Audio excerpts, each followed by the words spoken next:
Oh, that was it, was it? Yeah. Good evening. My name's Mike Fuller. I'm a retired church leader, a retired teacher of religious studies, philosophy and ethics. Been part of the family of this church for about 12 years. And the last 3 years I've had my dream job here, just a couple of days a week, when my purpose is to help people explore their questions of faith, which is truly marvellous. And the question that we're looking at is, did Jesus rise from the dead? And I would claim, if you knew me at all, you'd know I don't make overstatements. I think this is probably the most important question that anyone could ever ask. Because if what followers of Jesus say about the death and resurrection of Jesus is true, it is the most important question to address and to come to a conclusion about. So what we're looking at is essentially what is sometimes referred to as the mystery of the empty tomb. In a moment or two, what we will do is look at what we can say is established fact, and then start thinking about the explanations that people have. But the issue is this. Given that there was an empty tomb, why? Are you with me so far? Both of you. Good, right. So starting with established facts, what can we be sure of? I might mention at this stage that for 4.5 years I was resident atheist of a church in South London in my own path towards faith. So the whole business of being serious about questions and serious about what we know to be true is important to me. And the first established fact, which you've covered in earlier Alpha talks, is this, that Jesus existed. Sometimes when I go into schools and I'm teaching dozy year 10s and year 11s, they say, but sir, he was just a myth. This, of course, is not historical truth. And I think Mike 1 mentioned last week, Flavius Josephus, a historian, who wrote, and you can double check this in his book, The Antiquities of the Jews, chapter 18, about this time there lived Jesus, a wise man, one who performed surprising deeds and was a teacher of such people as accept the truth gladly. He won over many Jews and many of the Greeks. So with the other historical information that Mike pointed to last week, established fact 1, this man did live. Established fact 2, he was crucified. The account that Josephus gives goes on to say, upon the accusation of the principal men among us, Pilate had him condemned to a cross, and his footnote at the end of the passage says this, the tribe of Christians so called after him has still to this day not disappeared. This was in the 90s when he was writing, and it's still not disappeared. So established fact, Jesus existed. Established fact, he was crucified.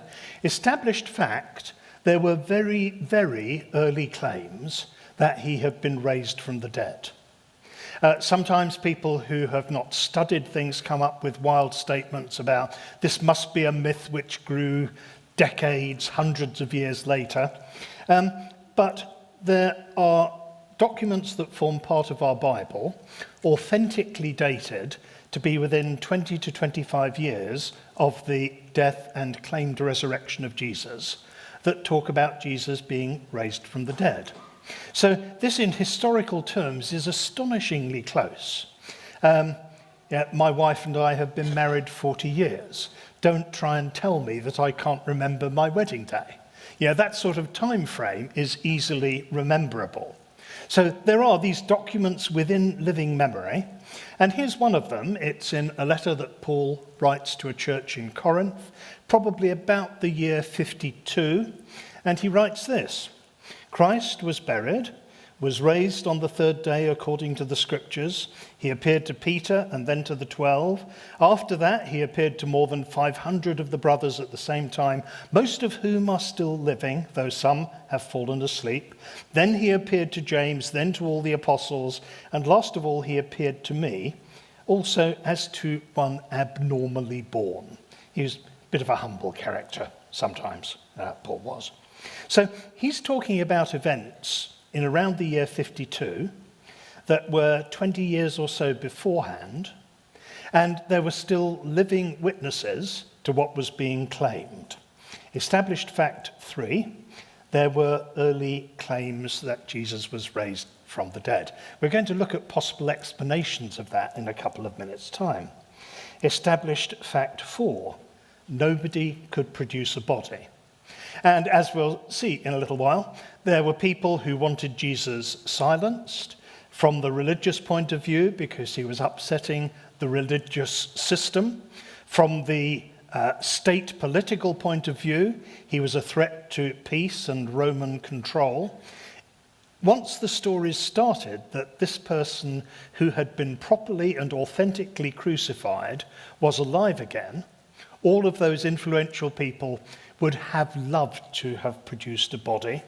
But as far as we can see from Bible evidence and from the evidence of the time, nobody could do it. Jerusalem at the time, one of the fun things with my job is taking people to visit Israel and Palestine and Jerusalem once or twice a year. I'll be there again for Easter. It's a tough job, but somebody has to do it. Jerusalem at the time, the city, was about 800 yards by 800 yards. It's there on the map. So a quarter of 1 square mile, or in relation to Cheltenham, 1/50th of the area of Cheltenham. So we're inclined to think, as modern Western people, that cities in that time must have been ginormous, and the question of finding a missing body would actually be too vast to deal with. But you're talking about an area 800 yards by 800 yards, where a body just outside of the city had been authentically, properly buried, and had gone missing. And there was a vast, literal army of people who would have been willing to find it. So there are 4 facts that we start with. Jesus lived, Jesus died, his resurrection was claimed, and nobody could produce a body as evidence. That was section 1. That was quick, wasn't it? I've only got 3.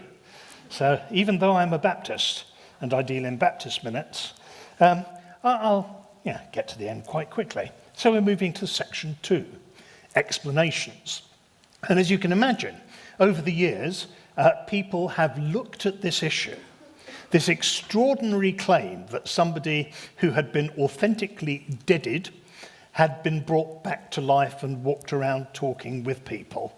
And different people try to explain it. Before we look at the possible explanations, let's review the places where this is said to have happened and cross almost live to our correspondent in Jerusalem. A city important to Jewish, Christian and Muslim faith. For many Christians, this church, the Church of the Holy Sepulchre, marks the place where Jesus died and came back to life.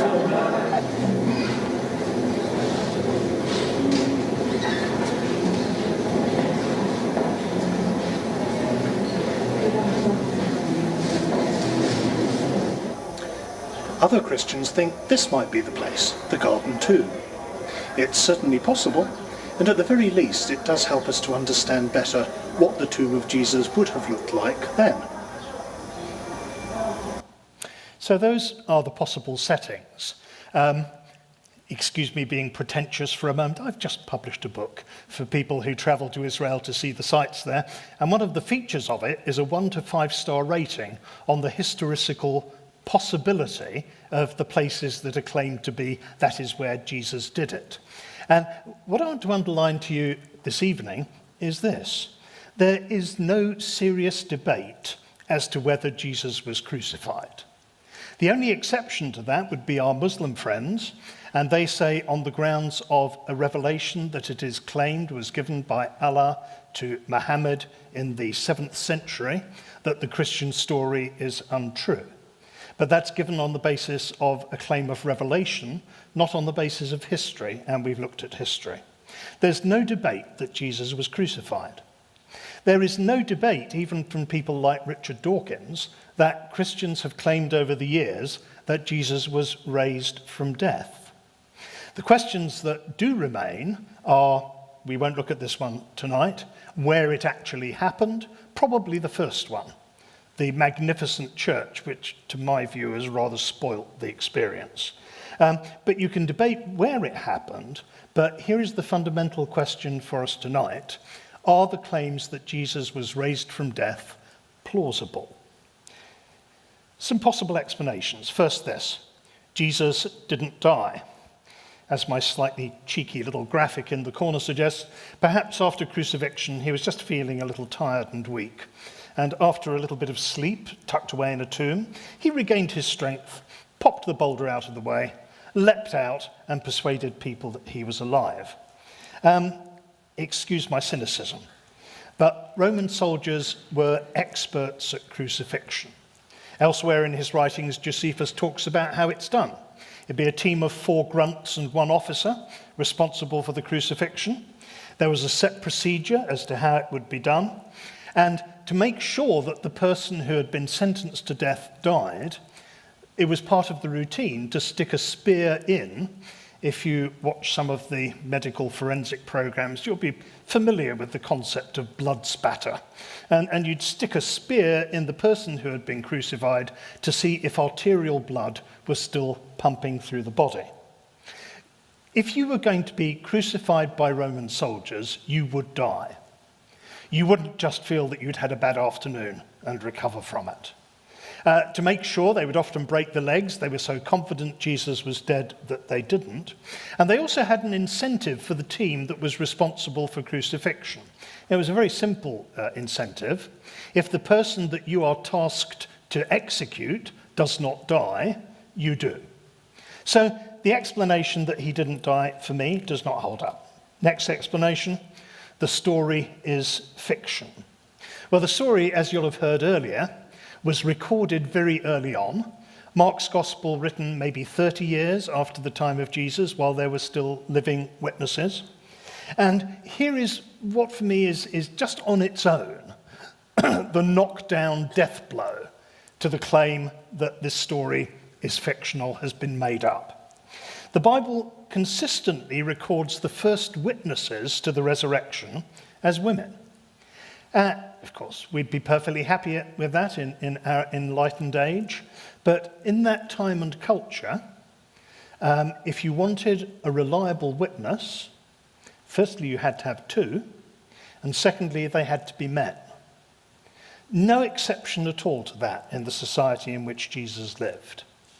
To argue that somebody would make up a story about a Messiah figure who dies and comes to life again, and their fabricated story would be based on the witness at the very outset of women, is simply ludicrous. It is actually, for me, one of the most compelling parts of convincing the authenticity of the story that we have received. No made-up account would have offered female witnesses. Third explanation, it was a hallucination. And I've been a pastor most of my life. I know that grief or guilt can produce hallucinations. Our dearly loved dog, Maisie Grace, died 2 months ago. And a few days ago, I went into the lounge and there was a sort of shadow in one corner of the lounge where she used to sleep. For a moment, I thought it was Maisie Grace. Of course, it wasn't. But claims about the resurrection of Jesus don't come in woolly situations, nor do they come in situations which are dependent on how people have been primed beforehand. Some of the scholars who've explored this say it's possible to whip a crowd into a frenzy and they might share a hallucination, and that's perfectly fair. But the claims of Jesus' resurrection come from many different individuals, from a number of different groups. They happen in different locations, in Jerusalem, on the road to Emmaus, and up by the Sea of Galilee. In some cases, the appearances of the resurrected Jesus happen to people who have not yet heard the rumors that other people have heard of a resurrected Jesus. And quite simply, this is not how hallucinations happen. Hallucinations can be the result of grief or guilt or whatever, but not in this case. And then there are 2 ways of looking at the final explanation. It was a fraud. So some people suggest the disciples, wanting to have fame and power, made up a story about Jesus' resurrection to gain them significance and standing in the local community. They would get rich and prosper. History shows us that 11 of the 12 first followers of Jesus died, how can I put it, quite uncomfortably, for asserting that Jesus had been raised from death. If it had been the case that the story was a made-up story that they agreed upon for whatever reason, surely one of those 11, being threatened with death, would have said, actually, he didn't rise. But none of them did, nor did the following generations. You won't be able to see all the detail here, but Peter was crucified in Rome, Andrew was scourged and left to die of his wounds in Greece, James was beheaded in Jerusalem, Philip was crucified in Egypt, James was beaten to death in Jerusalem, Thaddeus was crucified in either Greece or Turkey, Simon the Zealot was crucified, but we're not quite sure where. Thomas was speared to death in Syria, Matthew was stabbed to death in Ethiopia, Bartholomew was flayed and crucified in Armenia, and Matthias was burned to death in Syria. But John, bless him, lived to a ripe old age and died as an old man in Ephesus. I've been to his home. Nice. Right. So, it was a fraud, not a fraud committed by those who followed Jesus. It is simply inconceivable that people would make up a fake story about Jesus' death and resurrection and then be willing to die for it, and that the people that they taught and enthused were willing to die for it. The first bishop of Irenaeus in Turkey was offered the chance to recant and say that he was no longer a Christian. His words before they took him out were, "How can I deny him who has given me so much?" Talking of Jesus.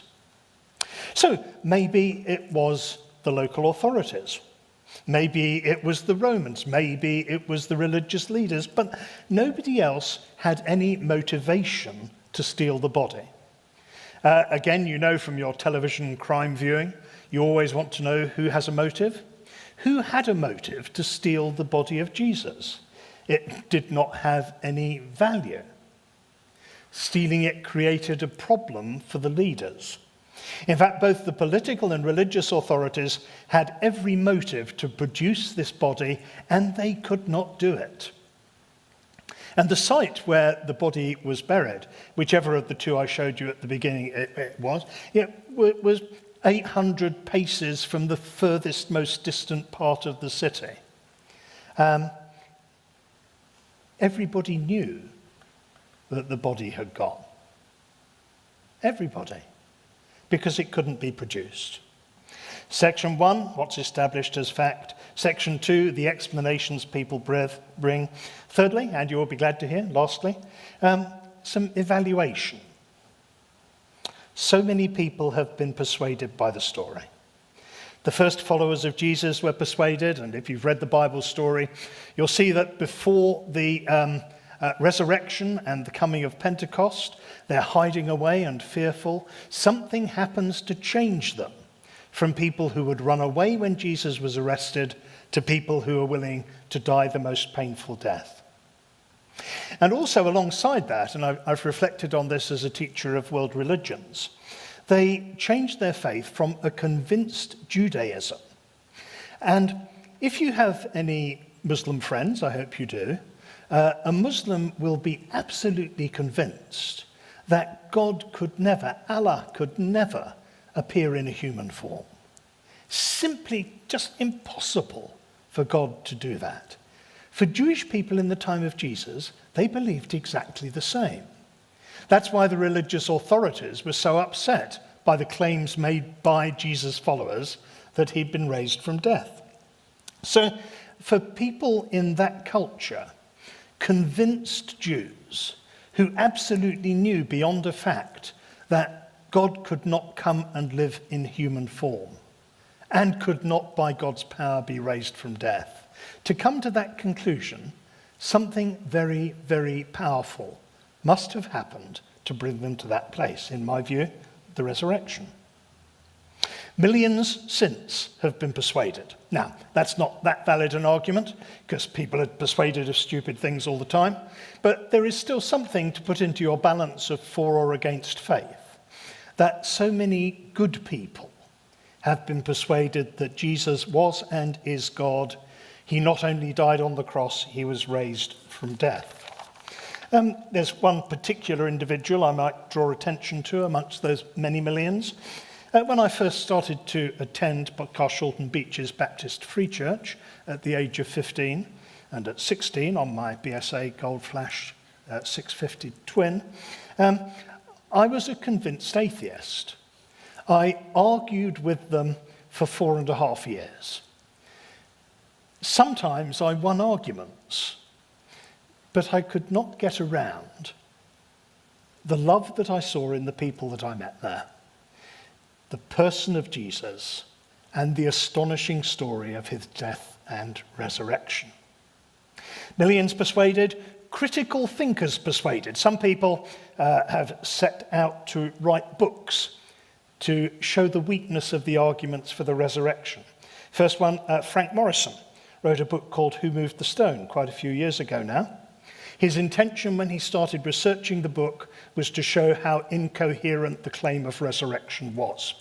His position changed from looking at the evidence.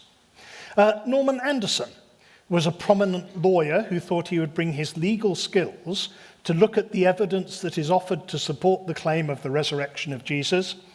As he looked at it, he became convinced that Jesus was raised from death. Lee Strobel, now a church leader in the States, his background was as an investigative journalist. His wife became a follower of Jesus, which really messed his life up. So he decided he would use his skills as an investigative journalist to explore the claims that were made for the death and resurrection of Jesus. Guess what? He looked at the evidence. He chose to follow Jesus. Philosophers have been persuaded. Good-looking man in the picture here. Died a couple of years ago. His name was Antony Flew. He was the most prominent 20th century atheist philosopher in the whole of those 100 years. He struck up a friendship with a bishop called Tom Wright. They explored faith together. A couple of years before Antony Flew died, he decided there was a God. When he wrote his book about it, he said this, that he followed the counsel that Plato puts on the lips of Socrates, follow the truth wherever it may take you. And the book that was published was called There Is a God, with There Is No God, his previous teaching, crossed out. Antony Flew said before he died, the evidence for the resurrection, atheist philosopher for the whole of his life, the evidence for the resurrection is better than for claimed miracles in any other religion. It's outstandingly different in quality and quantity. We're nearly there. Here's another tame philosopher. He's not that tame.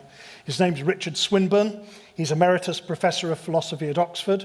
He started out with looking at the philosophy of science. But then, as a believing Christian, he started to look at the questions about the resurrection. He then published a book, peer-reviewed by other eminent philosophers, called The Resurrection of God Incarnate. I don't know if we have any mathematicians here, but he used an obscure 19th century mathematical theorem called Bayes' theorem to calculate, as an academic, as a philosopher, what is the statistical possibility of Jesus genuinely having been raised from the dead? In case you've forgotten Bayes' theorem, I've put it there as a reminder for you. His conclusion was this: there was a 97% chance that Jesus was raised from death. So the question for you to address in your groups is this: what do you think? And to give you a last bit of theological depth, I've just got a short clip to show you from Tinkerbell and the Great Fairy Rescue. The background to what we're going to see is this, that Dr. Griffiths is a scientist who believes only things can be proven are true. Lizzie, his daughter, says she's been meeting fairies and talking to them. Dr. Griffith says this is quite impossible. Lizzie manages to strike up a friendship with some fairies. And at the dramatic denouement at the end of the film, Dr. Griffiths is on his way somewhere urgently when Lizzie interrupts him.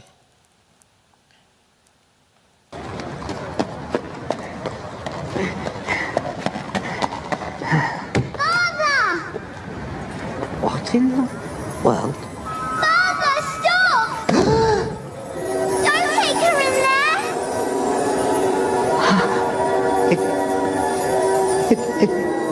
It can't be.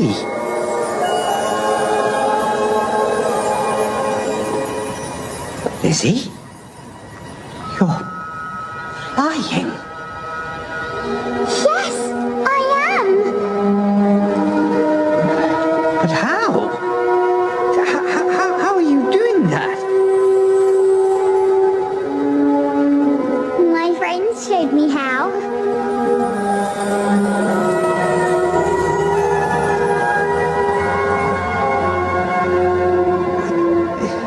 I don't understand. You don't have to understand. You just have to believe.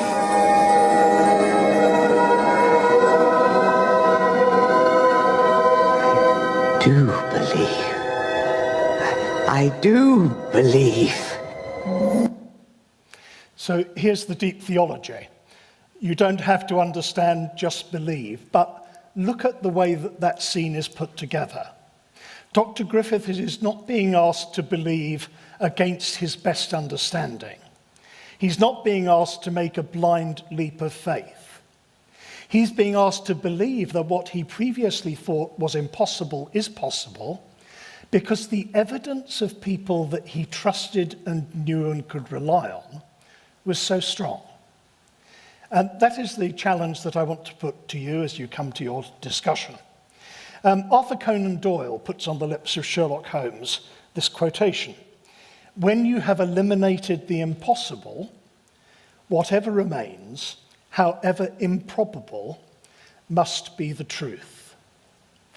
It's actually nicked by Spock in Star Trek 4 as well. But whatever remains, however improbable, must be the truth. I hope I've shown you the weakness of the only existing alternative explanations for the claim of the resurrection of Jesus. Today, countless people, some of them sat around you, are convinced not only that Jesus was raised from death back then historically, but that he is alive and with them today, and he wants to draw close to you as the living God in human form. Enjoy your free refills and your discussion.